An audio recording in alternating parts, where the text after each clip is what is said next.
ꯍꯧꯈꯤꯕ ꯅꯨꯃꯤꯠ ꯈꯔꯅꯤꯁꯤꯒꯤ ꯃꯃꯥꯡꯗ ꯌꯥꯝꯅ ꯂꯥꯏꯕꯛ ꯊꯤꯕ ꯊꯧꯗꯣꯛ ꯑꯃꯗ ꯏꯟꯅꯔ ꯃꯅꯤꯄꯨꯔ ꯄꯥꯔꯂꯤꯌꯥꯃꯦꯟꯇꯔꯤ ꯀꯟꯁꯇꯤꯇ꯭ꯌꯨꯟꯁꯤꯒꯤ MP ꯗꯣꯛꯇꯔ ꯑꯉꯣꯝꯆꯥ ꯚꯤꯃꯣꯜ ꯑꯀꯣꯏꯖꯝꯅ ꯕꯤꯁꯅꯨꯄꯨꯔ ꯗꯤꯁꯇ꯭ꯔꯤꯛꯀꯤ ꯃꯅꯨꯡ ꯆꯜꯂꯤꯕ ꯃꯤꯇꯩ ꯀꯨꯀꯤ ꯑꯅꯤꯒꯤ ꯂꯥꯟ ꯑꯁꯤꯗ ꯆꯥꯎꯅ ꯆꯩꯊꯦꯡ ꯐꯪꯂꯤꯕ ꯈꯨꯜ ꯊꯧꯒꯥꯛꯆꯥꯎ ꯏꯈꯥꯏ ꯍꯥꯏꯔꯤꯕ ꯈꯨꯜ ꯑꯁꯤꯒꯤ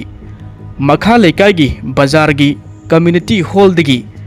ꯃꯤꯇꯔ 300ꯗꯒꯤꯅ 100 ꯔꯣꯝ ꯆꯠꯂꯒ ꯂꯩꯕ ꯁꯦꯀ꯭ꯌꯨꯔꯤꯇꯤꯅ ꯃꯇꯤꯛ ꯆꯥꯅ ꯂꯩꯔꯤꯕ ꯃꯐꯝ ꯑꯗꯨꯗ इनर मणिपुरगी MP असिना महाकने चटके हाइना हाइरुबदा central force सिंगदुना Chatap यारोय हाइना अथिंगबा पिरखिबा सिगी मतांगदनी लाइबक थिरबा थौदोक असिगी मतांगदा inner मणिपुरगी MP असिना मफम असिदा चंगबा यारोय हाइबसिदा महाक तुमिन्ना खक लैरोय हंदक जुलाई की तांग 19दगी हौगदौरिबा पार्लियामेंट सेशन असिदा हाइरिबा थौदोक असिगी मतांगदा पुखतकनी महाक लेमना थारोय मसीदा प्रजा सिंह असिना महाकिदमक्ता लेपियु मसीदा BJP कांग्रेस हाइबा लैतना दोल की खेनब लैतना मयाम पुन्ना लेटमिनादुना कांगलुप की फुरुप की मिंगदा स्टेट असिदा बफर जोन खाइदोक्तुना संगबा याहनदबगी मतांग असिदा साउना चयेतनरिबा असिगी मतांग असिदा MP असिना नुंगाइतबा फोंदोखी इनर मणिपुर पार्लियामेंटरी कंस्टिट्युएंसी की MP डॉक्टर अंगोमचा भिमोल अकोइजमना फौगाकचाउ इखाइदा बफर जोनी हाइना सिक्योरिटी फोर्सना संघनदबा सिगी मतांग खकनतना मणिपुर असिदा मितै कुकी अनिगी लान हेक हौरकपदगी बफर जोन हाइना वाहै अमा लाक्लिबा सिगी मतांगदा मयाम पुन्ना वीडियो असिदा खंगमिनासी करी मरमगिदमक्ता स्टेट असिदा फुरुप की मिंगदा बफर जोन थमलिबनो बफर जोन थंबा असिना मरम ओइरगा सिंगा नकनबा मफमदा लैरिबा Meitei खुलसिंग असिदा कयामुक यामना चैथेंग फंगबगी हाइबसिगी मतांगदा खंगमिनासी ngasi aigi video asida soikiba lankiba yaurabsu ngakpiu haina haijari haukiba sahi haibadi 2023 gi May gi tang 3 dagi haurakhiba mitai amadi kuki anigi lan asigi matungda buffer zone haiba wahi ama laingaki maikaidagi lakliba asi kari maramgino haina hangningba phawi तसियंगना buffer zone हाइरिबा वाहै असिगी असेंगबा वहन थोक अदुदी करिगुंबा force अनिना मुक्नबा नत्रगना खनबा तारगदी मुक्नरग लैरिबा अचौबा फोर्स अनिगी मरक्ता अमसु संघंदा तोखाइना कंथोक्तुना थंबा मफम अदुबु एरिया अदुबु बफर जोन कौई मणिपुर की तंपाकी सिंखोंग ताइनबा मफम पुंबा बफर जोन ओइना थमखरबा माली हनक्की मणिपुर की मितै अमसुंग कुकी की लान असिदा सेंटरना तौरक्लिबा मवोंग असि हाइबदी मसिगी मरमदी मफम अदुदा मितै सिंग असिना संगसिलुबदा सिफाई सिंग अदुना कुकी लै संगसिनगनु थिंगदुना मुक थम्मेबा तसियंगना मखोइना बफर जोन ओइना थमखरबा मफम सिंग अदुदी मैतै सिंग असिना लौ सिंगु तौबगी मखोइगी असेंगबा हौरक लमनेबा मसिदा कुकी सिंगी लमदे अमत याउदे मखोइगी लबुक पंयाउ याउदे मरमदी कुकी सिंग असिना तंपाक मयादा खुंदाबा हौरखिबसिदी इकुई कुइद्री मखोइ सिंग असि हान्ना कदाइदा लेरम्मी मखोइसि कदाइदगी लाक्पनो मखोइसि कदाइदगी हौरकि हाइबदुदी प्रजा मियामनसु हेना खंगी अदुमकपु हाइरिबा सिंखोंग मयागी लौबुक सिंग असि हान्ना ममांगदा कबुई तांखुल कोम चोथे चिरु कोइरेंगना चिंगबा लमदम असिगी हौरकमी येलौमी फुरुप चिंगमी सिंगदी हानदगी तंपाक ताइनबा चिंगमाइ सिंगदा खुंदारगा लैरकपनिना मखोइगी लौसु बफर जोन की लमसिंग असिदा खरम मखैदे यावरमगनी हाइना खल्ली अदुबु बफर जोन थंबा तारगदी तंपाकी लम सरुक सिंग यावबगुमना सिंगी सिंगमाइ सिंग असिसु यावफम थोई बंकर सादुना कुकी सिंग असिना लैरिबा मफम सिंग अदुसु बफर जोन की मनुंग सनफम थोक्तब्रा मसिदा तंपाकी लम तंखाई अमा सिंगी लम तंखाई अमा हाइना खंदोक्लगा हाइरिबा बफर जोन की मफम अदुदा कुकीसु मैतैसु अमतना चंगबा यादे हाइना खंदोक्लगा तोंगाना थंगदौबा नत्रो मसी हौजिक तौरिब्रा हौजिक की ओइरक्लिबा मवोंग असिददी मितै अमत चंगहंदे लौ सुबा चंगबदा अथिंगबा पी परमिशन यावरगा चंगदबनी हाइरी अमरोमदना बफर जोन असि कुकीगी लिबरेटेड जोन ओइना खाक्तुना थमलब्रा हाइना सिंगदबा ngamde मसिगी मरमदी कुकी सिंग असिना चिंगमाइदा लैरंबदगी तंपाकी लबुक्ता फावबा कुमथरक्तुना बंकर साजिलक्पा मखोइगी जलेंगामगी फिरान चिंखटपा तोंगान तोंगानबा मखोइना तौबा थबक थवंग कया अमा ममांगदा उखिबा लैख्रबनी मफम अदुदा लैरंबा मितैगी खुल फावबदा मखोइना लैसिनबा फिरान चिंखटपा कया अमसु थेंगनखिबा लैख्रे Masigi oiba khudam ama aikhoina ningsingba yaba asi haukiba sahi 2023 gi July tha adwaida Maitei singna taramba khulloirambadagi kuki sing aduna mai thadokpikhra matungda lemhauba yum aduda leisilliba kuki sing adubu tanthoklaga hairiba mafam aduda leisingani haina changluba Central Force BSF sing aduna hek changsilubaga kuki khulai paiba militant sing aduna leiba yaroi haina talakhibagi thawdok thokhibasu leikhrbani masimuk mayamnasu mamangda ukhiba leikhrbani hairiba yumadu kuki lalhubagi kem oikrabani phiran phawat chingkhatuna makhoigi lamni haibagi tasengba phibam madu takhiba leikrabani nungmunungsi BSF singaduna karisu haijaba ngamdana nongmai adu sega da yalaga pukning nungaitana tholakhibagi mami phawam yamnasu ukrabani asumna mafam khudingmakta makhoigi phiral kaya ama chingkhatuna liberated zone amagi mawongda mi amata sanghandana bakkanna hotnari manungda arwanba lalong kaya ama hanadagi tawragasu lakibani masida hainingniba wahangdi buffer zone gi concept asi kanana hawdurakpano masina kuki singasina taliba zalengam haiba leibak tugi ngamkhai adu yatuna thambagi mawongda amada changsilakpagumna urakpasini honglakliba security gi mawong mataw asina centerna karigumba arwanba agenda amada changsilabra haina chingnadabasu ngamdre buffer zone asi ingba tappa puraknabagi santi laknabagi ahanba khongthang amani haina tawrambasu oigani makhoina mafam asida nakalanigi miwaisinga sina changhandana thamlaga masigi matungda muknariba maikai animaki miwaisinga sa punna phaminaba yanaba sinmani haina tawrakpa thausil thaurangsu oigadabasu mali adubu masina liberated zone onthoklaga landabagi thabakti ngasi phawbasu leptri tasengna masi buffer zone oidre kuki khulai paiba singi liberated zone ni masi center na tawrakliba thabak asi kuki singdadi henna khudong saba haibadu oirakle misam singasida unsillaga nongmai kapsinba lau uba miwai singasida nongmai kapsinba kihan khangan ba haibasi tasengna masi terrorist ki thawang amani maitai singasina makhoida cleansing tawba natte maitaina sedun tribe tanbaga karigumba mawong amatada mari lainade haibasi ngasi phawbada center gi laingakna haidrieba haujik manipur asida oiriba saktam asidi mireibak-tagi changsilakpa drug mafia singaduna lingkhatpa drug militant singna kanasu laihandaba makhoi khaktangi oiba lam ama manipur asida lingkhatlaga maduda maning tamna popi gi laibak ama semge maning tamna sen tange haibani masida thokliba thodok sing asina takli madudi nongmai kapsinduna tampak ki khunching thugaiba yummai thaduna tanba haibasi terrorist ki kham thengba thawang amani masida sauroidoba kanabu laikadage malemgi manungda kham thengba thaki afava automatic weapon sing sijinariba WY hairiba khwaidagi henna sigani nagani khangdaba drug adu pizeraga thajilakliba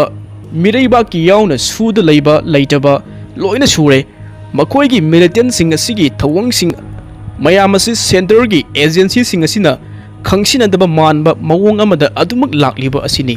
masina lamdam asida afaba amata purakloi ngasidi lairik tamduna leiramba kuki naha pumba asi lairik tamba tokthokduna nongmai kapa tambiri makhoi sing asibu aranba lambi kaya amada singsinbiri karisu khangjadriba pikliba angang phawba drug militia oina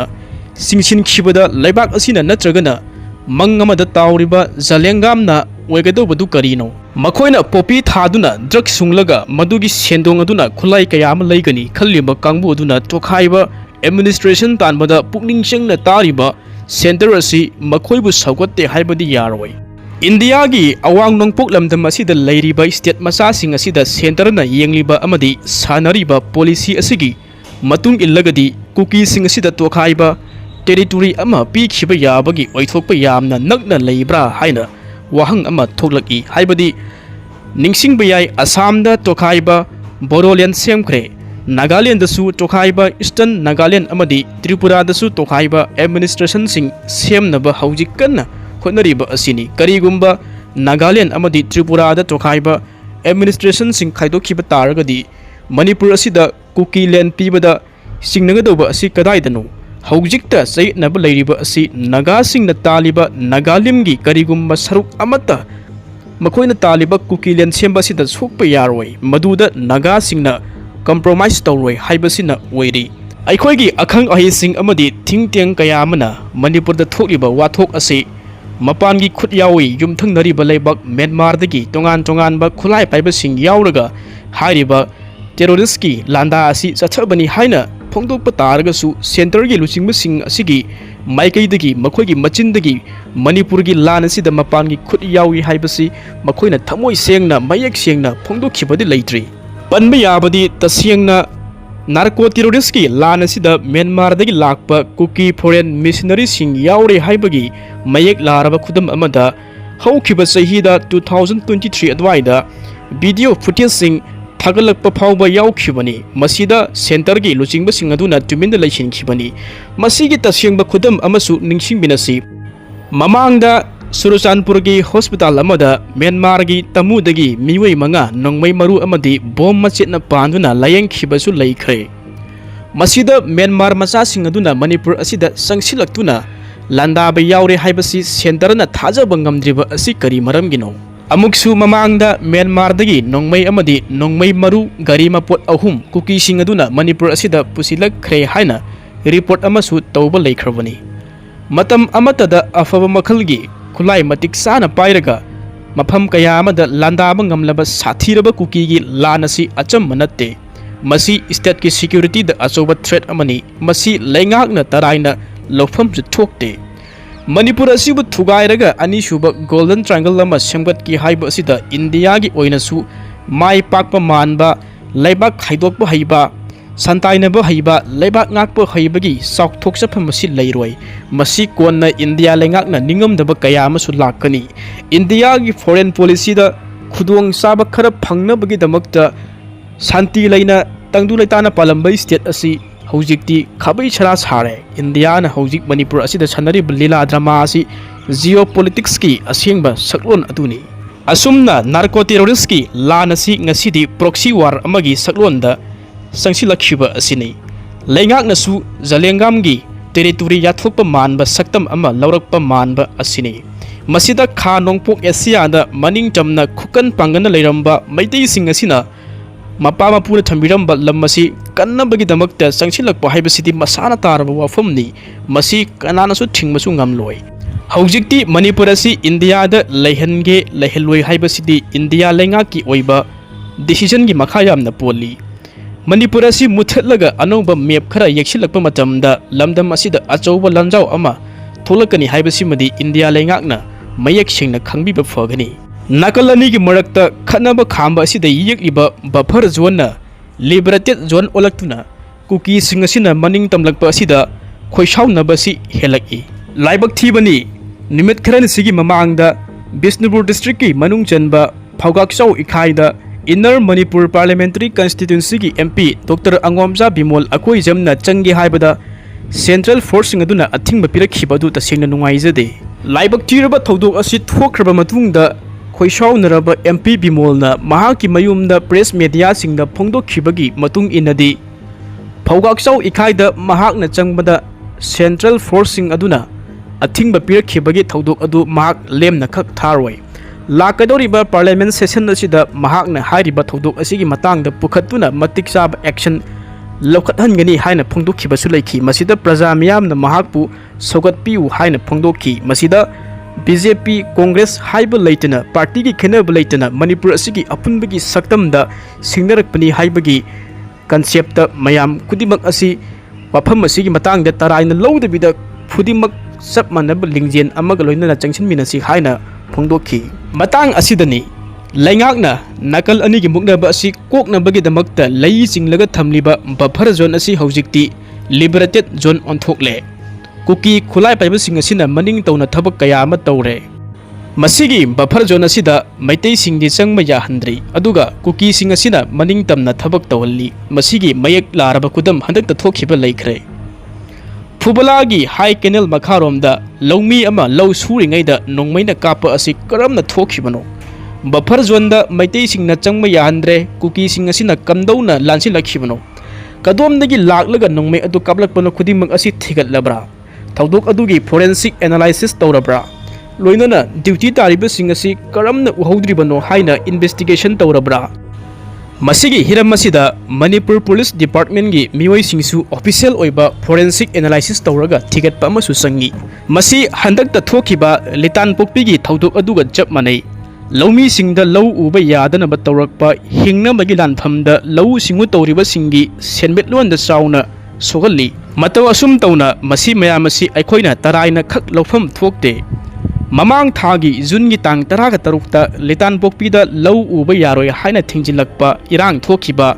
jun gi tang kunda phubala da lomi ama low suringai da nongmaina kaplakpa amadi jun gi tang kun mapanda Pawgak Chow Makha Lekai da market da MP Phawba Changma Yarakta Singa Sina proof ki mingda Manipur asi thugaina ba sille haibasi mayik larba khudamni